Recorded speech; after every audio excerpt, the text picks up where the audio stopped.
Hi guys, EPS topic review para sa mga magtitake ng KLT21 and this is a reading question. Try nyo munang sagutan bago nyo i-continue yung video. Okay?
Ayan guys, so ano yung naging answer nyo? Or rather, sino yung naging answer nyo? So bago ko explain to guys, panoorin nyo muna yung simpleng conversation, simpleng telephone conversation na ginawa ko para mas maintindihan nyo yung laman ng memo. 여보세요. 네, 안녕하세요. 저는 이영수인데요. 혹시 김지수 씨 계신가요? 네, 안녕하세요. 죄송해요. 김지수 씨는 지금 없어요. 아, 그래요? 혹시 언제 돌아오실지 알고 계시나요? 죄송하지만 정확한 시간을 알 수는 없는데요. 혹시 메시지를 남기시겠어요? 알겠어요. 그럼 제가 다시 전화하겠다고 전해주세요. 네, 알겠습니다. 전화를 주세요. 네, 감사합니다. 네. Ayan guys, so same pa rin ba yung naging answer nyo ngayon after nyo mapanood yung clip dun sa unang answer nyo kanina? So, try na natin explain. So here guys, 이 메모를 쓴 사람은 누구입니까? Okay? So 누구, it's who. So ibig sabihin ang sagot ay tao. Okay? Saram, okay, tao. 쓴 사람. So what is 쓴? Saan galing yan? Sa verb na 쓰다. Ibig sabihin is to write. Actually, yung 쓰다, meron siyang ibang-ibang meaning. Pwede siyang to write, to use, or to be bitter pag ang pinag-uusapan is taste. Okay? Mga yak, mga medicine. Yeah. And this one, soon, ano yung engine or yun niyan. Okay? So, ito ay naka-modifier form. Yes, and naka-past tense siya. Ano yung past tense modifier form, sir? Ang alam ko po sa modifier is yung may mga osoyo. I mean, sa past tense is mga osoyo, asoyo. Ano yung niyan niya? Yeah, so this is a past tense modifier. So, ito ay ginagamit natin pag gusto nating i-direct na ipang-modify or pang-describe yung isang verb ng noun. Yeah, okay? Ibig sabihin, pag yung mga modifier is ginamit natin as modifier, ang kasunod niyan ay noun. Just like this one. Sunsarap. Okay? Ibig sabihin, yung taong gumamit. Past tense. I mean, yung taong nagsulat. Okay? Sunsaram, to write. Yung taong nagsulat. Okay? So, what if yung taong nagsusulat? Present tense modifier form. Sy는 saram. Sy는 saram. Taong nagsusulat. Taong magsusulat. Future tense modifier form. Sel saram. Okay, yung future tense natin is yung just lil. Idadagdag lang natin pag ang verb natin ay nagtatapos sa vowel and pag nagtatapos sa consonant is ul. Okay? And pag present tense is just nun. Kahit ano pang verb yan, kahit pa nagtatapos sa vowel or consonant, pag present tense is just nun.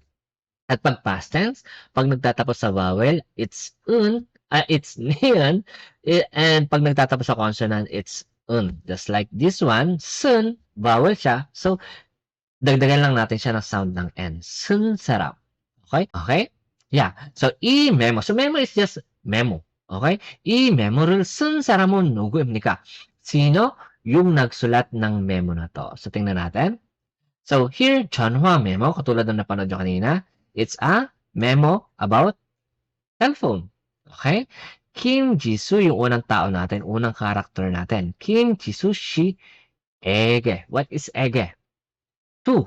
To someone. Ibig sabihin na to, nito, yung memo na to ay isinulat para kay Kim Jisoo.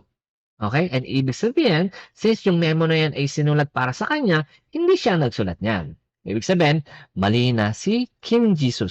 Here, mali na si Kim Jisoo. Next.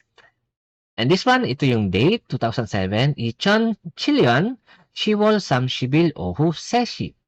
Okay? Then, 전화하신 분, 이영수 씨. Okay? So, meron na tayong pangalawang character, si 이영수. Okay? So, she is just parang sir or ma.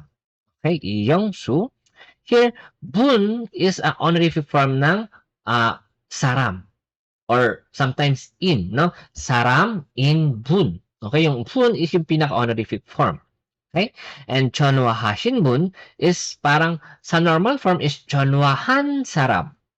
전화하신 분. Ibig sabihin, siya yung tumawag. Okay? Sino? Si Iyongsu. Iyongsu shi. Siya yung tumawag. And also, kung siya yung tumawag, siya ba yung nagsulat ng memo? Hindi. Okay? Siya yung nag-iwan ng message na inilagay sa memo. Okay? Ibig sabihin, here, Iyongsu is also wrong.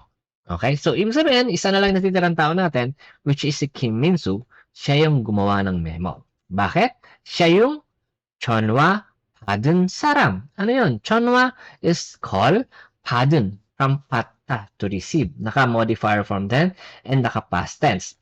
받은 사람. Yung tao, saram, na naka-receive ng call, ng 전화. 전화 받은 사람, Kim Min-soo. Okay? Siya yung, 여보세요. Okay? Siya yung nag-receive. Sorry, wala dito si Kim Jisoo. Okay? So, kung may gusto ka bang iwanang message para sa kanya, and then, ano yung message na iniwan ni Iyongsu? 다시 전화하겠습니다. Okay? So, 다시 is again, 전화하다 is to call, 겠습니다. My intention. Okay? Tatawag na lang ako uli. So, that is the message na iniwan niya para kay Kim Jisoo. Okay? And, yeah, so siya yung may check, so siya yung iniwang message. This one, ano naman to? Okay? 전화해 주십시오. Ibig sabihin, kung yan yung may check, which is hindi, nagpapatawag, nagpapa-call back kung sino man yung tumawag, which is si Iyongsu nga. Okay? Since hindi yan yung may check, hindi natin kailangan pakialaman yan. Okay? So, this one. Okay? So, answer is Kim Min-soo, and sana guys na naintindihan nyo, natutunan nyo.